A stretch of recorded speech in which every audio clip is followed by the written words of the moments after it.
High friends, welcome back to my channel create with कल्पना.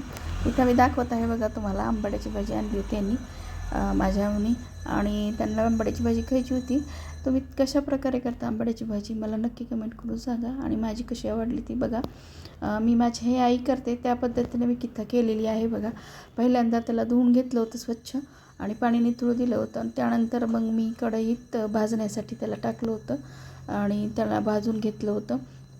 आणि मी जास्त असे मोठे मोठे पानं नव्हते म्हणून त्याला चिरून घेतलं नाही, आणि तसंच कढईत टाकलं गरम कढईमध्ये आणि गॅस चालू केला आणि त्याला छान असं भाजून घेतलं. आणि भाजून घेतल्यानंतर बघा त्याला काय करायचं तर इथं छान प्रकारे भाजलेली आहे आंबाड्याची भाजी.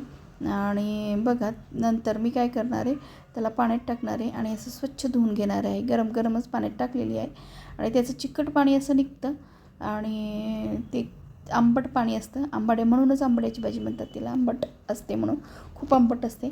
धुवून घेतलीच पाहिजे, 1-2 पाण्याने तरी धुवले पाहिजे आणि त्याला असं पाणी निथळून काढून घेतलं पाहिजे. आणि मी ते बघा इथं कांदा वगैरे चिरून ठेवलेला आहे, लसूण ठेचून घेतलेला आहे. त्यानंतर कढई ठेवलेली आहे मी, आणि त्यानंतर तेल टाकलेलं आहे, पुन्हा जिरे मोहरी, पुन्हा लसूण आणि अद्रकचा तडका दिलेला आहे. त्यानंतर कांदा पण मी टाकलेला आहे बघा इथं, त्याला लालसर होईपर्यंत परतून घेतलेलं आहे. त्याच्यात हळद मीठ टाकलेलं आहे, आणि नंतर परत बघा त्याला छानसं आणि थोडीशी साखर चवीला म्हणून टाकलेली आहे.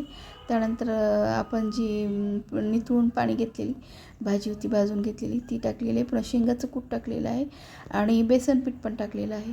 तुम्हाला जेवढं लागेल तेवढं बेसन पीठ टाकू शकता, अशी कोरडी व्हावी अशी. आणि बेसन पीठ पण भाजलं पाहिजे त्याच्यामध्ये, छान खरपूस भाजली की खूप छान लागते. आणि तिखट मी नंतर टाकलेलं आहे बघा इथं. आणि बघा ही आपली छान अशी भाजी खरपूस पद्धतीने झालेली आहे. त्यानंतर मी तुम्हाला जेवणाचं ताट दाखवलेलं आहे. संध्याकाळचा मेनू माझा आंबाड्याची भाजी, डाळ फ्राय, भात आणि चपाती असा माझा मेनू.